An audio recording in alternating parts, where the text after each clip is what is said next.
Welcome to another episode of Technical Earth Syndicate, where we inspire, inform, and entertain you. I'm Michael Buffington. I'm Chris Stewart. Welcome back, and this is episode 21. Good to be back. Yeah, you've been on vacation for a whole month. Lucky.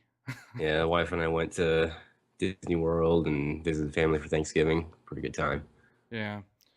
Now, I'm actually very sorry to our listeners that I haven't recorded too many podcasts since Chris has been gone. We did have Chris from Curious Panda Games last time talking about pre-Wii stuff, which was actually pretty cool before the Wii came out. But Chris and I just finally got time to actually do a podcast and sit down since she's been back. So hopefully this one will turn out very good, So we're going to be talking about Topic Attack today with the Wii U, of course, since we didn't get to actually do our initial thoughts after release.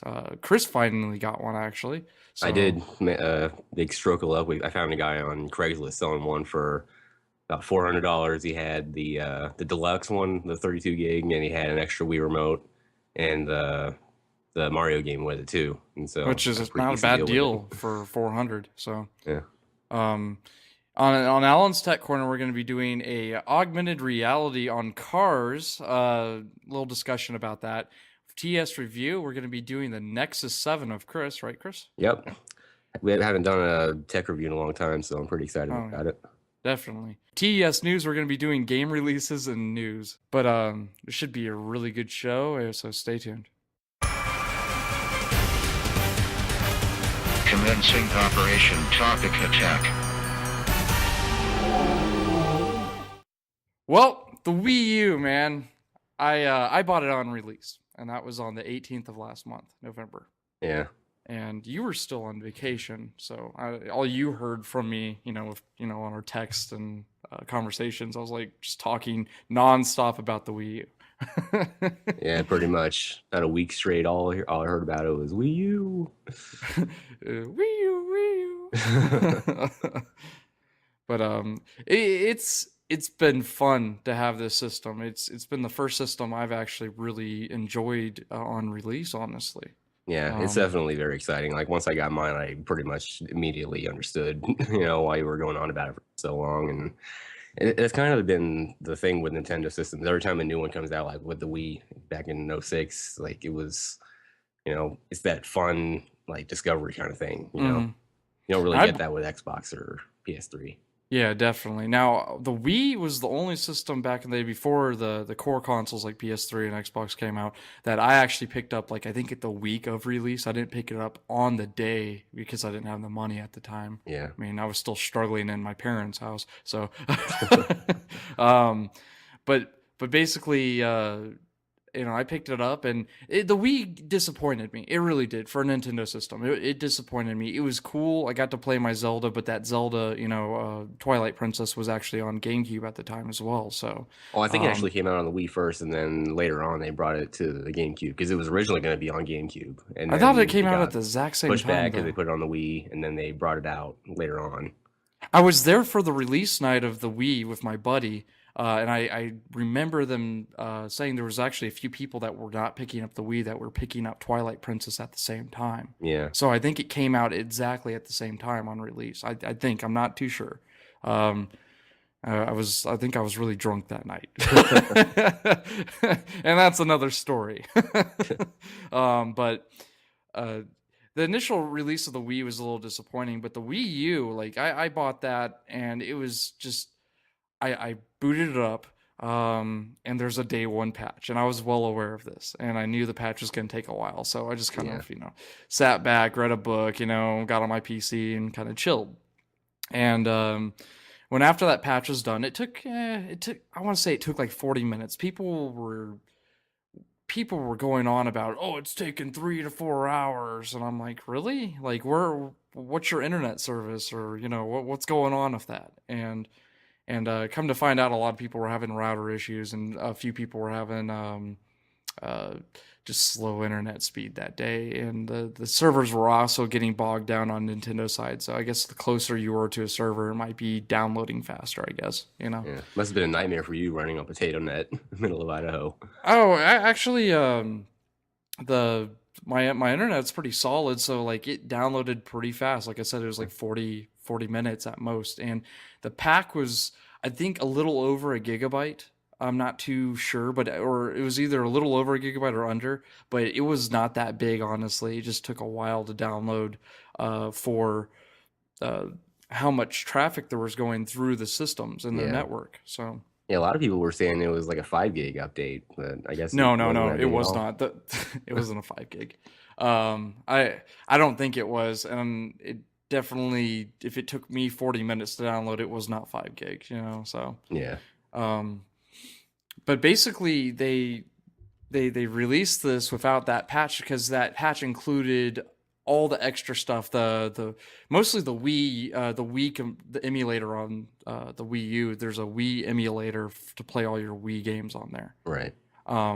It was a little application, and that was the biggest part of that update, is unlocking the backwards compatibility and all the other little features that, the online capability, Miiverse and everything like that. That was the update, and it was to make sure that all these people that got early Wii's weren't able to get on the system technically. The Nintendo wants you to play the Wii when they release it. And a lot of the news groups like IGN and Kotaku, they were complaining nonstop about, well, they should have really gave us the online option. No, they really shouldn't, because the network, they want to make sure the network's open to everybody, not just you guys, Yeah, because if they release it and it's not working right, then people are going to be complaining about that. So Oh, I yeah. would rather they just wait until it's ready to go.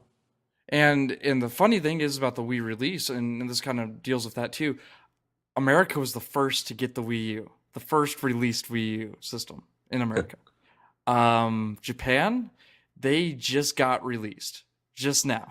Well, I think yesterday, or Friday. Yeah, Friday, Japan. I think Japan just got released. The UK was about earlier this week. So it was kind of backwards that America got the Wii U before anybody else. Not in America, but just Canada and America got it is the Wii weird. U. You'd think that at least Japan would have gotten it, either a couple days before or on the same time.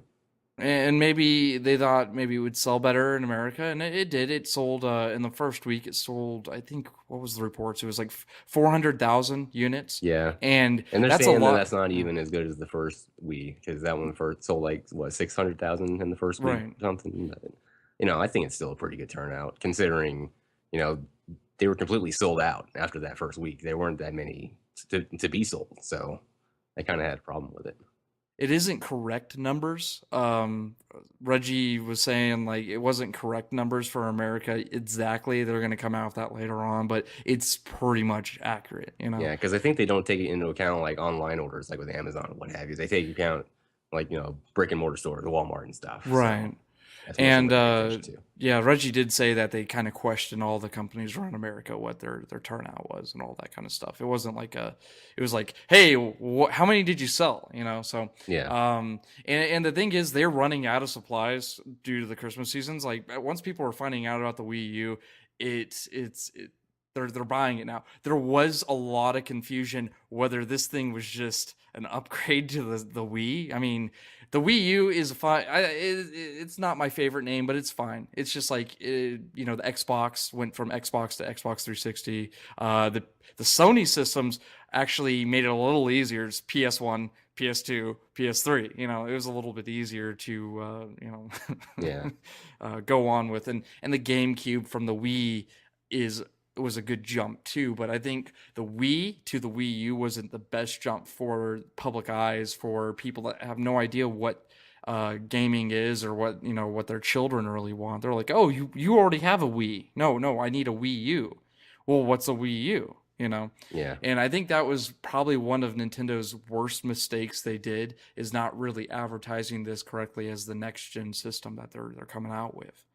Yeah, it's And not had a whole lot of coverage outside of mainstream gaming sites. There's not been too many commercials about it until like the day it came out, really. right. And now everything's picking up, and that's fine. And this is exactly what happened with the Xbox 360.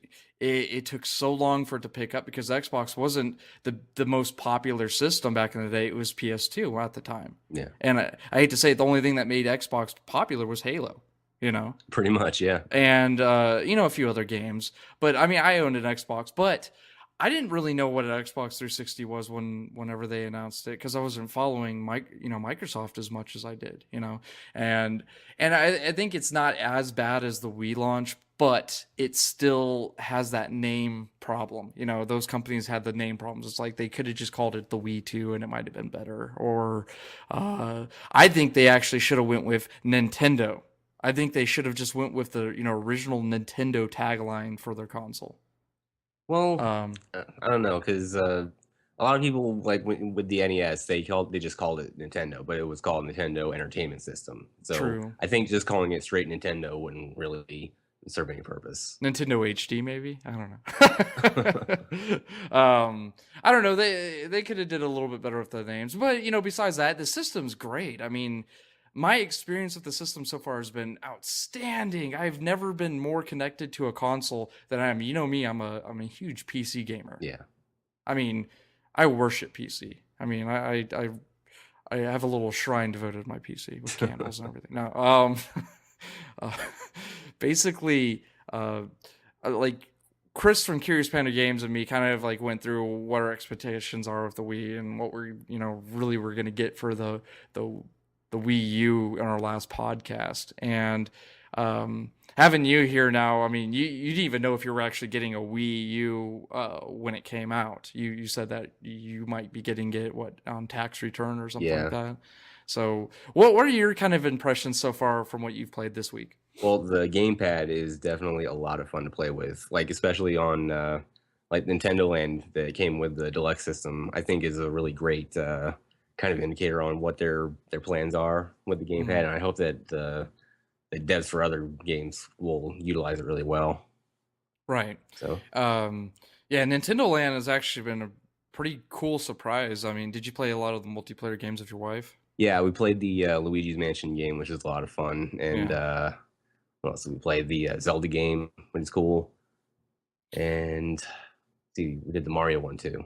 Did you play Pikmin yet? We did not play Pikmin yet. Oh man, that is a blast. It's a cool co-op experience. It's like I was playing the gamepad and my wife was using the Wiimote. And I will elaborate in a little bit why there's one little gripe I have with Nintendo with the Wiimotes, but I'll keep on going with the Pikmin. The Pikmin game, basically you and whoever else, I think you can have up to 4 people playing this. The other players on the Wiimotes actually play as the Pikmin themselves, like some of the standalone Pikmins. And it's just like their avatar in a Pikmin suit. Right. And you being the main character, you actually have a group of Pikmin that you use for your battling and stuff like that, just like normal Pikmin games.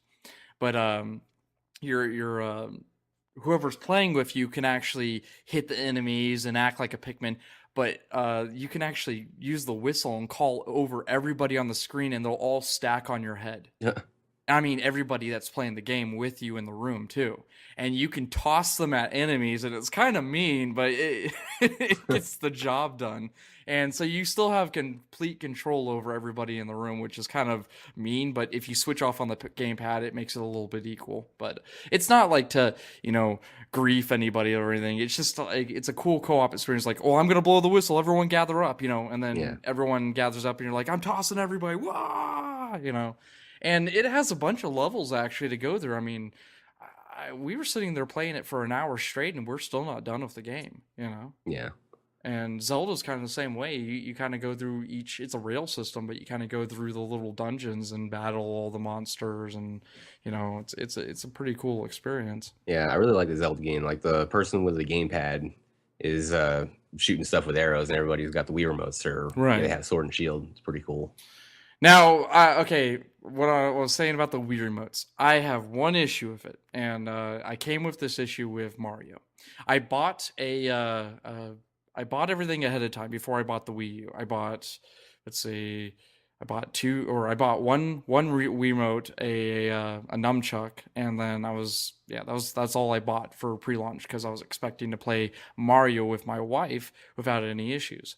When we popped in Mario, I found out the very, very hard way that they require you to buy two Wiimotes, and my wife was like, "Well, shouldn't we be able to play, you on the gamepad and me with a Wiimote?" And I was like, you should be able to. We looked into it. You actually need two Wiimotes to play two-player mode on the TV. For single-player mode, you can use the gamepad, or if you want to use it for multiplayer, there's this thing called boost mode. And I don't know if you tried it out yet, Chris. Have you? No, I haven't, but I'm pretty sure I know what it is. Isn't it like one person who has the gamepad is kind of just spawning little platforms with it? Yeah, you spawn platforms. I call it girlfriend mode. Yeah. And it's a cool feature because you can add in a fifth player to the system. But I thought I was going to be able to play on the gamepad, and my wife was going to be able to play on the TV. And we were, or we could both play on the TV technically. And it doesn't work that way. You only can use that gamepad for boost mode or on single player mode. And it kind of like, why did they do that? I'm not too sure. But my only gripe with Nintendo right now is all the accessories you have to buy for the Nintendo. And I'm or the Wii U. I'm guessing that they're expecting a lot of core Wii gamers already have Wiimotes and stuff like that. But most of the games require Wii Motion Plus anyway. So back before I sold my Wii last year, I didn't even have Wii Motion Plus. Yeah. So I would have been out anyway, with the Wiimotes. So that's one gripe I have with it, and it's just like you really have to throw down some money if you want a full party experience of friends and stuff like that. Yeah. Do they even sell the Motion Plus, like the first one that came out where you had to attach it to the bottom of the controller? I think less and less they're not selling it anymore, but you can find them. Yeah, So like GameStop and stuff. I But, mean, you but can. most of the time, the new ones now, they just have them built into the controller, which is Yeah, good. it's awesome. It's not clunky, and when you buy a controller like a Wiimote now, and it says Wii U on the package and everything like that, it actually is it's pretty nice. It goes with the style of the console, black, white, different Yeah. colors. But it also, it has a price tag of $39.99, and it's pretty expensive, especially when you're trying to buy games on the Wii U. And buying just one game on the Wii U or getting Nintendo Land just doesn't do it for me. I ended up picking up Black Ops 2, Mario, and ZomU, and then Yeah. I got Nintendo Land with it. And that sounds like a pretty hefty fee right there of paying for all that, plus getting another Wiimote, and I also bought a Pro controller. I actually traded in a couple things just to get the Pro controller. So, Yeah. but I mean, Nintendo made a good console. It's just they're really nickeling and diming us with making sure we have all the attachments and all the accessories and stuff like that for the games. Yeah. Now, have you played Black Ops 2, right? I did. How did you like it on the gamepad? I have a bit of an issue with it might, I don't know if it's just me, but it's kind of weird having the face buttons below the right thumbstick as opposed to above them, like on the Xbox or PS3. So I'm having a little bit of trouble getting used to that. But otherwise, like I do like the gamepad. Like when you play on the TV, you have on your pad, you can pick out your loadouts and you can mess with the sensitivity and stuff. So it's cool to be able to do that without having to go into another menu. Yeah. I don't have too many issues with the face buttons on the gamepad. I've been getting used to it, and that's what most Nintendo fans that have been playing for the past 2+ weeks are been saying. I've been looking on Miiverse and everything, like they're getting used to the gamepad. Yeah, I played a bit And last night, and I'm starting to get used to it. now I did buy a Pro pad because I have this weird issue with my hands spaced apart, and I cannot aim correctly on the TV. Yeah. and I bought the Pro pad, and I actually can do that better, but I can aim better when I'm looking down at the gamepad playing, which is kind of Yeah, I sad. noticed that too. I tried that out last night because you were saying, hey, I actually do better on the little screen. And I think what it has to do with is, it's a smaller screen. And so there's not quite as much, real estate to kind of keep track of as your, big screen TV. And then, of course, the hands being spaced apart too is kind of a problem. But I did notice that I did a little bit better looking at the smaller screen. Yeah.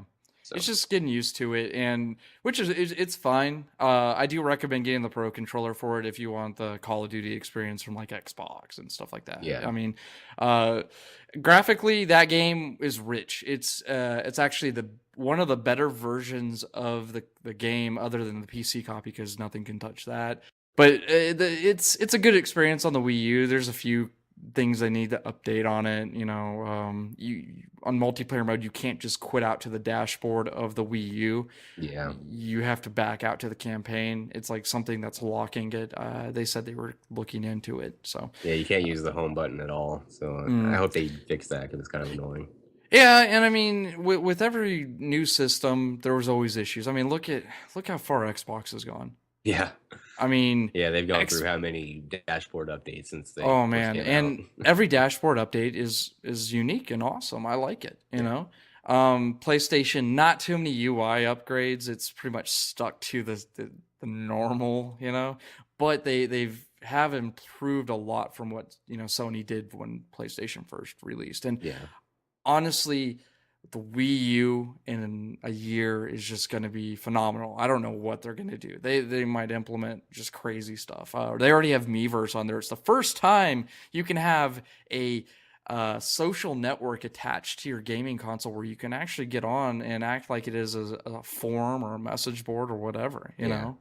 And I've actually been the most social in gaming that I have been in a long, long time with the Miiverse. And I don't know if you mess around with it too much, but there's some crazy artists on there. Oh yeah, There's like the art you see is ridiculous on there.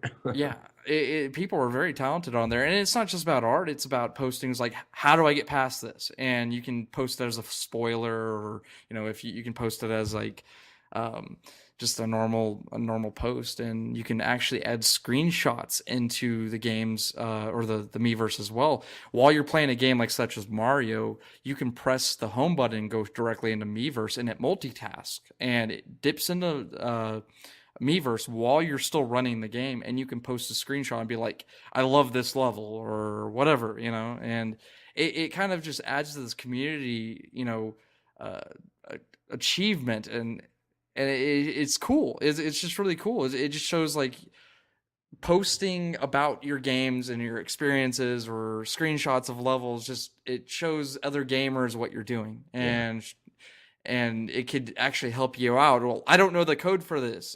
Can someone help me out? And then people were giving hints. Some people flat out tell you what the code is, and you can make sure it posts as a spoiler. And people that don't want to see spoilers, they don't have to view it. So. Right. And Nintendo's done a very good job moderating all the penises and the obscene sex images people have been drawing on there. And I mean, it's a kid family system / hardcore system. And there's some people that want to troll and try to be, I'll say it, they want to be jackasses on there. But more and more, I see the community retaliating with that, you know, and like people telling people, dude, go away. You know, like, why did you spend $350 on the system if you're going to just be an asshole, you know? Right. And Nintendo's It done a good definitely job. isn't the Xbox community with, you know, a bunch of little 14-year-olds yelling racial slurs at people. So it's definitely a, you know, breath of fresh air. Yeah, even adults doing that too on Yeah, Xbox. yeah. It's just, I think with Nintendo, the community, a lot of the people have been gaming since Nintendo first released their first console. Yeah. I think we have a lot of those people playing on this. Now, there are some kids on there, which is fine. After Christmas, I know Miiverse and everything will blow up with crazy stuff, and people are going to get banned and, you know, banned from the forums, or their posts are going to be removed. I've already seen some of that. So it's just kind of, the community is just going to shape as time progresses, just like Xbox's did and Sony's did and PC's does. So Yeah, I'm really hoping that the Black Ops community kind of blows up a little bit after Christmas, because most of the people on right now, they all want to play team deathmatch. I want to play, you know, gun games, some other game types besides team right. deathmatch. It gets Weekends kinda are your boring best sometimes. shot, and you normally get about 500, and this sounds really low. People are gonna be like, "Oh crap," you know, compared to Xbox where you got 400,000, Yeah. 500,000, 800,000. You know, And that's a big problem too. Well, not really a problem, but that's kind of contributing to why there's such a low number. Is most of these people got it on PS3, Xbox, Right. weeks ago when it came out. So Well, it was a week spaced out from the Wii U, but I was one of the ones that waited, and Chris, you waited too for Black Ops. There are actually people saying I traded in my copy on Xbox just to play it on Wii U. I'm like, good for you, The community will grow after Christmas time, and the problem is right now it's I want to say a solid maybe over 2,000 people playing this game online.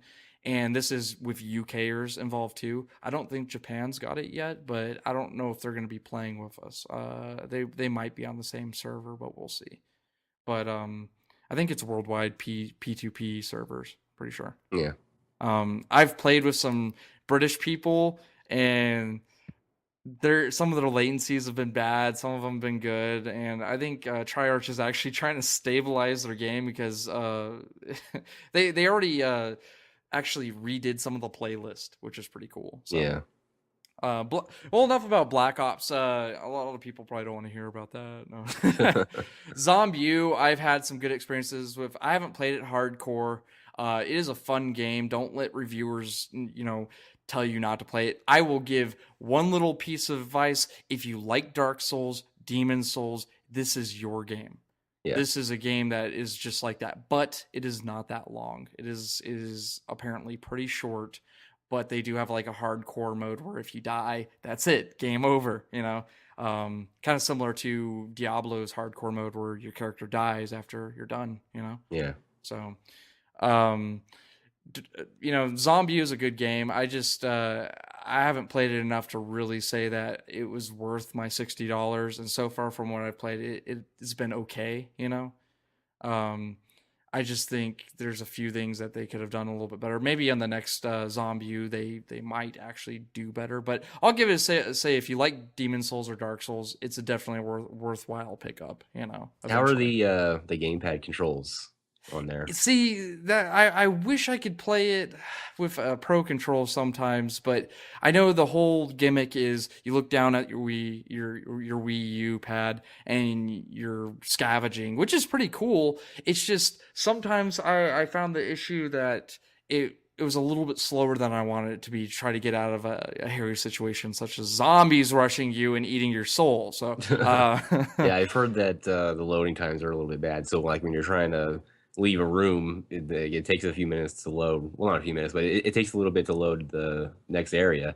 But the whole time, the zombies are still coming at you, so you can still get killed. I was very afraid of when that happened, and I went through this little back alley, and apparently zombies can get through little holes and get to you and crawl. I got to the door and it wouldn't open. I was like, what the hell? I just went through this door. It was a loading door.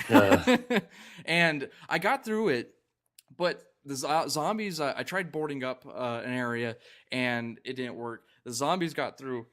I was getting to the manhole and I was trying to get back to the safe house and I got killed. It was just like too much to do. I had to look down at the screen and do all this. And sometimes I feel the gamepad actually just, it's not in the best interest for that game, but maybe, I'm just haven't played it enough, but it's pretty fun though. But from what I've been hearing the reports, it is a very short game. It's not as short as like some of the first person shooters are only 4 hours long. No, this thing has some pretty good gameplay, but comparing up to Demon Souls and Dark Souls, you will not get that type of gameplay. Yeah. But hardness level and griefing, level, yeah. It's up your level. If you're a masochist for gaming, get that game, Yeah. I'm hoping that, like I said earlier, I hope that more devs will kind of utilize the gamepad stuff more. Like in Black Ops, I kind of wish I could snipe with the gamepad like you can in Zombie U. That would be cool. That would be very cool. Maybe they'll implement it a little bit more. Right now, I think they're just kind of focused. A lot of these developers that just came out with these games actually had 6 months to get everything ready. I mean, the Zombie U crew only had 6 months to get everything ready, and that's why the graphics and textures aren't the best compared to modern gaming, but are still good, So, I mean, we'll probably see after Christmas time and getting into 2013, we're probably going to see a lot of cool games. I mean, I already seen videos of the new Pikmin 3, and it looks beautiful. I mean, it looks compared to Xbox and PS3, it has anti-aliasing. It has the most texturally rendered, sequences I've seen in a game. It's shiny. I don't think Nintendo's going to have any issues later on as long as their developers actually spend more than a year on the games. So Yeah, like the first party games are definitely going to be like some of the better looking ones, I think, because just like with Mario and Nintendo Land, all the colors are like bright and they pop, and it's pretty. Oh, it is. It really is. Now talking about the eShop is it's Nintendo's shopping center. Yeah. You can buy games. You can actually buy full retail games on there. I bought Scribblenauts on there, so like that's just telling you that you can buy all those games and you don't have to leave your house. Now the sizes kind of range. The sizes there's a few. The lowest being 81 megabytes and the highest being 17 gigabytes, and that's Assassin's Creed 3. Yeah. And apparently that's a bunch of that's just raw HD footage that they threw in there. Kind of that would have been on the disc as well, because I think Assassin's Creed 3 for Xbox is 2 disc. And is it? Yeah, it's 2 disc. Well, and it's a very big game, and Sony, of course, has Blu-ray, so I don't have to worry about that. And Nintendo doesn't have to worry about that either, because their disc, I think, go up to 25 gigabytes on their disc. Yeah, they're almost like a Blu-ray, but pretty much it's just they have enough storage on them. So, but yeah, 81 being the lowest and 17 gigabytes, 81 megabytes and 17 gigabytes being the highest. It's just kind of like you may want to get a what's it called? External hard drive for if you're going to be buying digital games. And I'm still a little sketchy with it because Nintendo's very unclear on how you're going to restore all these games if your console dies and all this other stuff. I mean, there's been reports of people saying that they called Nintendo and they just redid everything for them. So yeah, I think one person broke their console. So yeah, everything you buy on the eShop is tied to your console itself and not your account. So far, like I said, there hasn't been a lot of reports of what Nintendo's doing with this. I think Xbox had issues like this when it first came out too. Yeah, they've gotten to where you can like restore your gamer tag though, and you can, download all your stuff again pretty easily. Yeah, I mean it's taken a while, so I give it time, people. Yeah. So, little thing about the SD storage, like the SD storage in the front of the console, it actually is used for the Wii games only. And that's a little depressing. I was hoping on getting a 125 gigabyte SD card in the front of my console and actually using that as storage. Instead, you have to use a external hard drive, or you can use a thumb drive for storage, for extra storage for games and stuff like that. So, Chris, kind of go down. What do you think what do you expect from Nintendo in the future, like with this console? What do you think all this stuff that we've talked about is going to lead to ultimately in the next couple of years? Well, like the big problem with the first Wii is that it was a lot of it was a lot of shovelware. It was a lot of crappy party games that didn't really use the motion controls, as well as they could have. A lot of waggling stuff, and it wasn't very good outside of party games and stuff for old people. Right. But I think that the Wii U is going to be a lot better for the hardcore gamers. They're saying they're trying to bring the hardcore gamers back to Nintendo, and I think that they're already off to a really good start with Black Ops and what have you, right out of the gate. So I'm thinking that. And there's a lot of potential too with the gamepad. I'm really excited to see what comes out with that. Oh yeah, definitely. Basically, the hardware of the Wii U is awesome. Before we end our discussion of the Wii U, I wanted to talk about kind of the cons of it. The software's been kind of crashy lately. Not much. They just released a firmware update that actually fixed a lot of the crashes, and there's still a few problems, not many. Miiverse is a little bit slower. Still, it's not the fastest thing. The rest of the console runs really fast now after the second patch that just came out. Yeah. And the gamepad battery life is low. It really is low. Yeah. There are ways you can kind of increase that though. If you turn down the brightness, that helps a lot. And there's already third-party company. I forgot who they are, but is it Mad Cats? Maybe. Maybe I'm just thinking old school, but there is a company coming out with a battery attachment thing to the back that actually doubles your battery life or something. So instead of 5 hours, you get 10 hours or 8 hours or something like that, which is not too bad. I'm hoping that it doesn't make the controller too heavy and bulky though, because by itself it's surprisingly light for how big it looks. Yeah. So I hope it doesn't make it too heavy.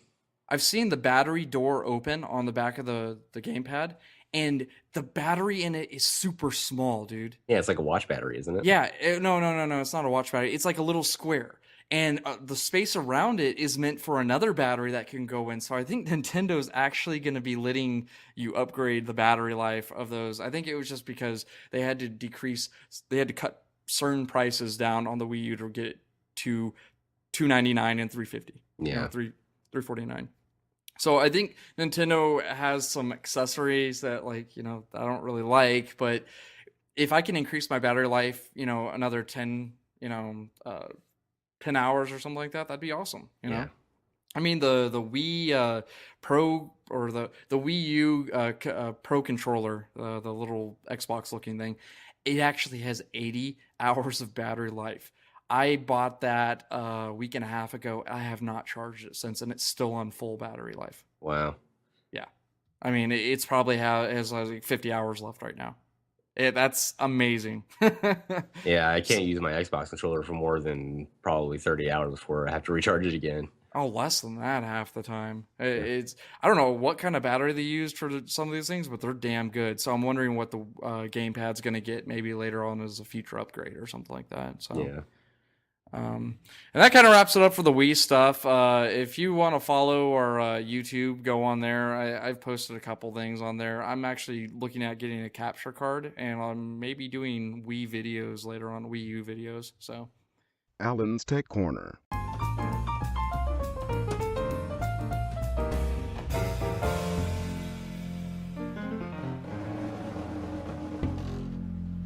For Alan's Tech Corner, and Alan actually would probably like to hear about this. We actually had a conversation about this, I think early spring this year. But basically, I did a report for school last year on augmented reality for cars, and it was, I have the article right here. It was a Toyota. It happened last 2011 July, somewhere around there. Like the article was posted. It was a Toyota that was demoing a alternate reality on car windows, such as a touch screen on car windows where kids could play games and stuff like that. They're kind of showing off a little bit of being able to interact with your windows and stuff like that. Yeah. Now, a lot of companies have been decided, such as Google with Google goggles, trying to make you have a HUD on your glasses, and we talked a little bit about that, haven't we? Recently? Yeah, I think we touched on it. Basically, they're wanting to turn your windshield into kind of a HUD and have all these little extra things on there, and a lot of people are kind of freaking out about it. They're trying to incorporate this into our vehicles, which would be very cool, but will it be dangerous? Just like I asked a question about the Google goggles, are people going to pay attention to what's on their screen on their glasses instead of paying attention into traffic or driving or whatever? Well, from what I've read about the Google thing, it's kind of like in your peripheral vision, and you don't really notice it until you're directly looking at it. And so I think that kind of helps a little bit with that. Yeah, that would. But with that would help. Like with the windshield thing, I am genuinely concerned that it's going to be too distracting, and people are going to be paying attention to what's going on in your heads up display and not really watching the road. So. I wouldn't mind them doing this because I talked to my wife about this. I think it would be really cool to kind of have like a what was it, Minority Report, is kind of a touch screen, but not really. Yeah. I would hate for people to get into car accidents, but putting a GPS in the windshield, that you could see would be fantastic. Yeah, I think that's kind of what they're leaning towards as well, because they'll have the GPS, and then they'll have a little information about wherever you're going, or I think the picture on the site you gave me had like a little concept thing for the bridge that it's looking at, like who built it and how long it is and that kind of thing.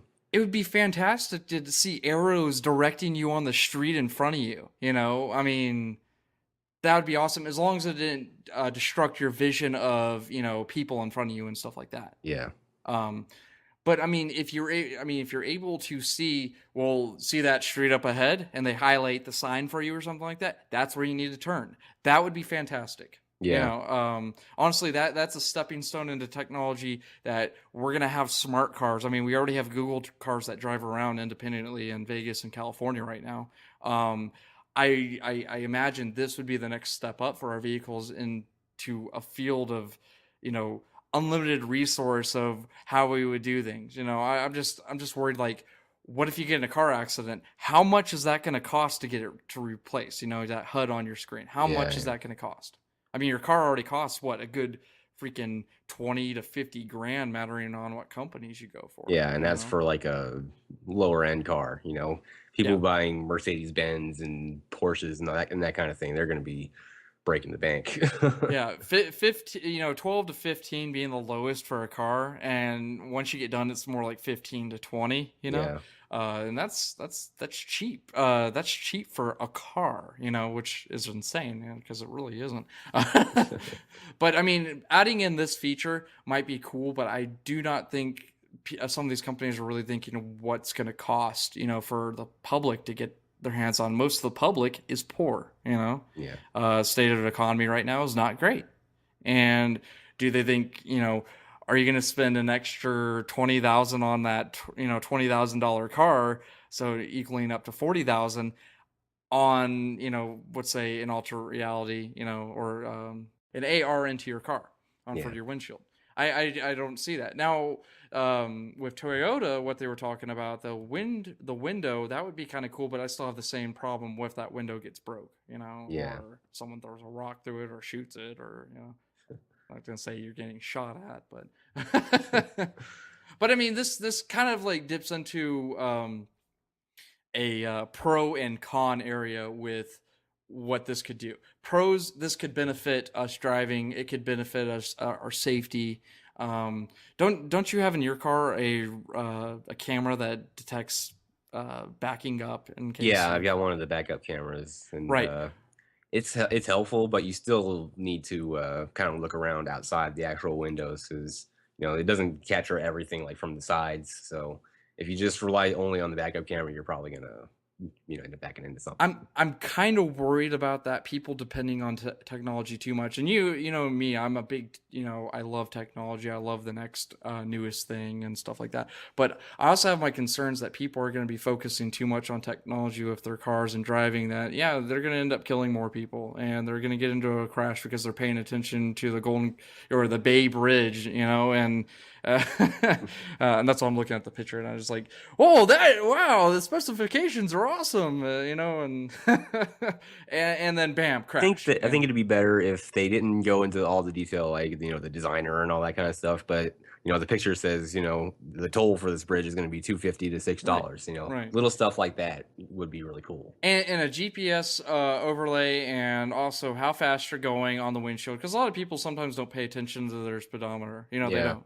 A little speedometer, like what direction you're going, that kind of thing. And what my idea was, maybe they could like move it around, like Minority Report, like move it around to different locations of your screen, so it's not like obstructing your vision. Yeah, they should only let you do that like when you're parked or something, though, because if you're doing that while you're driving, you want to have your hands on the wheel. Well, my Honda Civic 2012, actually, the features that I mess with my LCD screen on it, I have like this little LCD screen that I can control music and all this other stuff. I can control my music, but it locks your core features of what you want to mess with your car. Like you need to get into looking at information in your car and switching up things. You can't do it unless you're parked.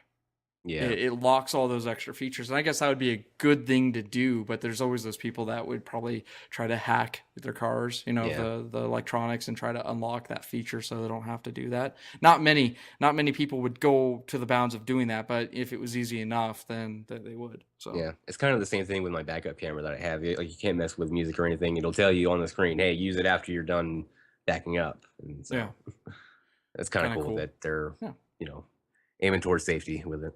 Oh yeah, definitely. Now, like I said, there's concerns and there's pluses to this, and the next the next 5 to 10 years, we're going to see rollouts of alternate reality cars out there. With whether it's a windshield or passenger window or whatever. So safety concerns aside, though, I'm definitely excited for all the augmented reality stuff, like the Google glasses or whatever. Mhm. I don't care how ridiculous they look. If it looks like a giant bulky like scouter thing from Dragon Ball Z, I don't care. I'm gonna wear it. It looks cool. For 9,000. I'm excited for it. Yeah, the future is going to be cool, and it's going to be real soon. It's going to be real. Everything that we thought was fiction from TV shows and Star Trek and everything from back in the day is coming to life. Look at the iPad. Look at tablets in general. Back in the early 90s, we didn't even think we could actually have something like that, or even back when Star Trek first came out, they had little tablets in their hands, and it was an idea. It was an idea. And with alternate reality, it's been an idea for a long time, and it being a realistic look into what we're doing is just phenomenal as a human race, Yeah, between the alternate reality thing and like the prosthetic limbs that are getting better and better, Deus Ex is just around the corner. I did ask for this.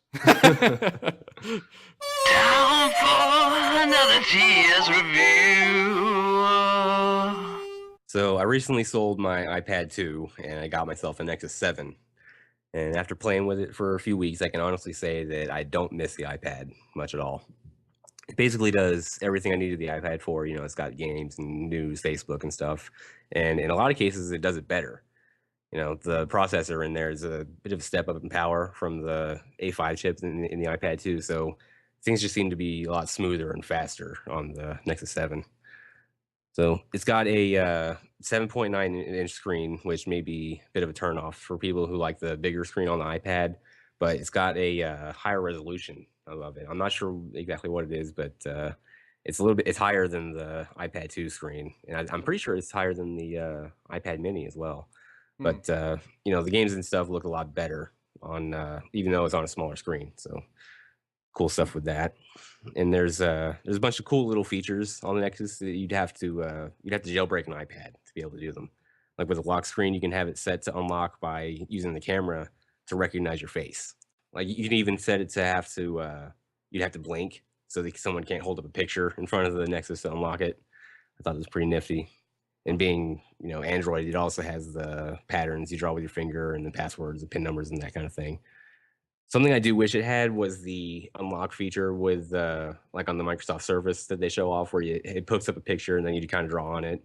And like on the commercial, it shows you finish the game with tic-tac-toe. I thought that was pretty cool.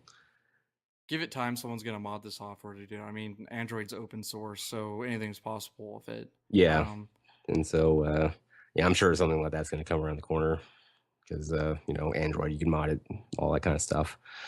And another cool thing, you can go into your settings. It's basically like the task manager on the Windows. You can open up you can see all the apps that are open, and you can see how much RAM each one is taking up. So if it's running a little bit slow, you can go in there, see what's eating up all the RAM, and kind of close it out. So I thought that was pretty cool.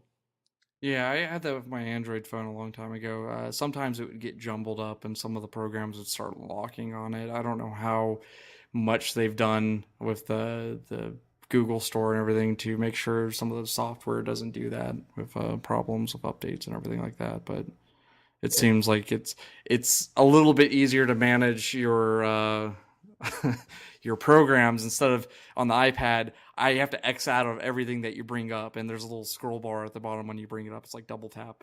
Yeah. But since I bought the Nexus, I've mostly been using it as an e-reader. It's great for comics, and during the drive back home, it was a lifesaver. Been reading the Walking Dead comic, so. But the only thing I can really say though that I miss with the iPad 4 is the fact that you can't put comics and things into like a dedicated app. Like on the iPad, I use the Bookman app, and to put stuff on it, you went into iTunes and you open up the Bookman thing, and you put stuff directly into it through iTunes, and it's kind of clean and organized. But with the Nexus, you kind of connect it to the PC like an external hard drive, and you open it up, and you just kind of dump your files in there, like in the main directory. It's kind of jumbled up and messy. from what I can tell, you can't make any like folders to put stuff in to organize it a little better. But there might be something to do that. I just haven't figured out how to do it yet. There's no Nexus manager or anything like that on PC or Google Chrome. There might be something. I just haven't found it if there is. So, but and that's kind of a downside, I guess. With the iPad and stuff like that. It's it's all central with iTunes, so it's all kind of it's all in one spot, and so you don't have to do a whole lot of research. Android stuff, you gotta do a little bit of homework and look into it, but it's a lot more open and not locked down like with Apple stuff. So it's kind of a trade-off. How's the memory on it? Can you add a SD card or anything like that? There's no spots for SD, but you can. There is a attachment you can buy. It's like a on-the-go cable or something like that, but you can attach like an external hard drive to it or like a flash drive and get more memory out of that. Oh, you can actually do that with the iPad as well. That's kind of. I was hoping a lot of Android phones actually give you the option of putting micro SDs and stuff like that into it. Yeah. Now, how many gigabytes is the one that you bought? The one that I bought is 32 gig. There's also a 16 gig available for I think it's $200. The one I got was $250, and then there's a 3G enabled 32 gig for I think it's like $400 or $300. No, it's $400. Yeah. Well, cool. On a scale to 1 to 10, 10 being the highest, what would you give this? Probably an 8 or a 9. Like it's got a little bit of issues, like just stuff doesn't work. Well, everything works fine. It's just you have to kind of do a little bit of research and figure things out for yourself. Like it's not kind of spoon fed to you like with Apple stuff, but it's like I said, it's that kind of trade off. It's more open, and there's a lot more you can do with it. And like for me, it was perfect because I wanted something that was more portable than the bigger iPad screen. I was interested in getting the iPad Mini, but the Mini is basically an iPad 2. It's got the same specs except for like it's got a better camera, I think, and the resolution is a little bit higher, I think. But the Nexus has more resolution, and the processor is better, and it's just a better tech wise. So right, and it's a big upgrade over the iPad 2, and since that's outdated now compared to the iPad 4, which is a beast now. Definitely, and for the price, you really can't beat the price. Oh no, you can't. I sold my iPad 2 for like $340 with my carrying case and all the extra stuff I had with it. And using that and a little bit of early Christmas money that I got, I was able to get a 32 gig Nexus 7 for me and one for my wife as well. So we both have tablets now. Nice. Now, the one thing that I would say I would like a Nexus 7, but I want a bigger screen. I do not like smaller screens. I want a bigger screen like and they iPad. do have the Nexus 10, which is, the same size as an iPad, if not just a little bit bigger. I would rather have that because I don't go places with my tablet. I like using it at home, and I could see myself using it like that. But for the price, you can't beat that. You really can't.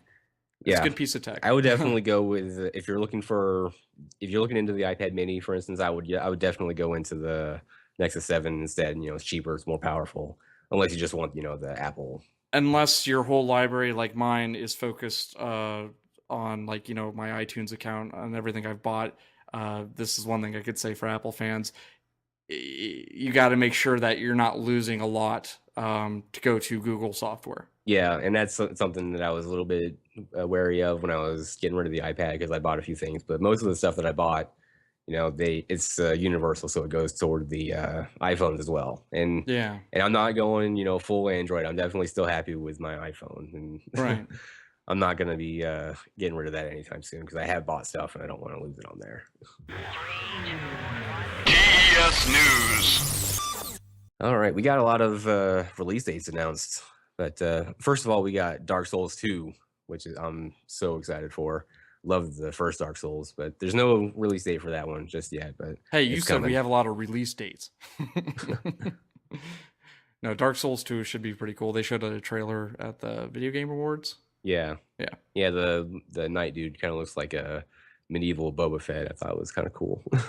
Neat. Bioshock Infinite is delayed again.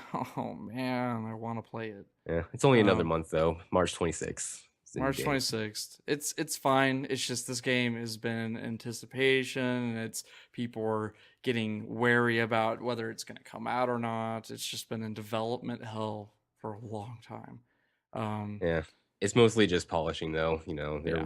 stomping out bugs and making it the best thing it can be. So Definitely. I say push it back as long as you need to, as long as it doesn't become another Duke Nukem Forever. Exactly. But The Last of Us finally got their release date announced. It's coming out May 7th. Really exciting for that. That looks like a very good survival game. I'm Yeah. excited too. Rayman Legends for the Wii U gets a release date and a demo. The demo starts on December 13th, so that's just right around the corner. And the game release date is February 26th, so that snuck up. So Yeah, I'm pretty Pretty excited cool. about that one. I played that one in one of the GameStops, and it's it uses the gamepad really well. Like one person's got the Wii remote or the Pro controller, and the other one's kind of moving the world around and spawning platforms and that kind of thing.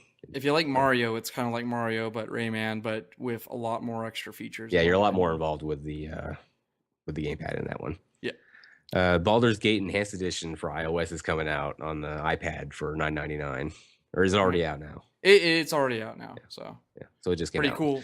Pretty cool. It's on the PC and Mac. Is it on Mac? I think it's on PC just right now. You can get it off their site. So Yeah. I don't know how many people play the Total War games. I know they've gone on sale a lot on Steam, so I guess they're kind of popular. But they're going into business with Sega, and they're going to be making a series of Warhammer games. So that should be interesting. Yeah, that could Now, be it's not pretty the good. Warhammer 40K, which I'm a little bit disappointed with, but THQ still has a license on the 40K license. But it's going to be the fantasy-based Warhammer, so should be interesting cool. to see with that. Journey, the game soundtrack nominated for a Grammy this year, so that's pretty cool. Journey was a independent game on PlayStation 3, and it was a roaming game where you just constantly roamed. I guess it was very interesting and very artistic. So Yeah, not very often that you see video game soundtracks getting nominated for Grammys, but this is actually not the first time. I think the theme song to Civilization 4 actually won a Grammy or something like that. there's been some video games out there that have been masterpiece soundtracks, and they've been getting nominated nonstop. But Journey, that's actually a big surprise. The soundtrack on there is very good. I have not played the game, but I heard a lot of good things about it. So Minecraft 1.5 update is coming out. It's gonna have fireworks and nether blocks or something like that, nether brick slabs and enchanted books. it's gonna have a lot of cool features, basically. So Yeah, the fireworks are actually going to be coming out before Christmas, and then 1.5 with the other stuff is actually going to be coming out in January or February. And last up, we got another PS Plus update. Bioshock 2 is going to be free for the Instant Game Collection, and then Rockstar Collection number 1 is going to be coming out for $53.99. It's 10% off. The normal price is $59.99. And that game is going to have Red Dead Redemption, the GTA episodes from Liberty City, LA Noire, and Midnight Club Los Angeles Complete Edition. So I haven't played the Midnight Club, but for the other 3 games, it's worth it alone just for those. Like even the full $60 price, those are all great games. definitely. And then Puddle is coming out for PS3 and Vita. It's going to be $5 and then $4 for the Vita. Well, the rest of this week, since the show is kind of wonky on release dates right now, we're actually recording this on the weekend, so I'm actually going to be probably just playing some more Wii U stuff, Black Ops, and I might record a couple more levels of Sonic for our YouTube channel, but that's about all I'm going to be doing this week. Yeah, I'm pretty much going to be doing the same. Like, I'm going to be on the Wii U a lot playing Black Ops and Nintendo Land. The wife's loving that. And you got Mario, of course, too. Yeah. Running through some of those crazy levels. I just hit the snow world on that game, and I hate ice on Mario. Good God. Ice levels hate are it. like the main thing that's one of my pet peeves in all video games is ice levels. I can't stand them. Yeah, actually, when I got to pick, I had a choice. I could go to the ice levels, or I could go to the water levels. What do you think I picked? water. Mastered that. Water levels and then are pretty bad too. To be honest, I don't like on the them at Wii U all. version, it's actually not that bad. I actually had a lot of fun with it. The ice level though, I keep on dying nonstop. I'm like, come on! I'm just trying to learn the course, and I'm losing lives, and then I'm having to go back through other levels just to grind on lives and everything, just to get make sure I don't run out of lives on single player mode. Yeah. But probably play that with Meg too.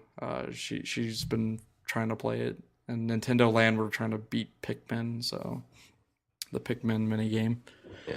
But other than that, so Wii U for the next few podcasts too. All right, well that's the end of our show. You can follow me on Twitter. Mine's mbufftes.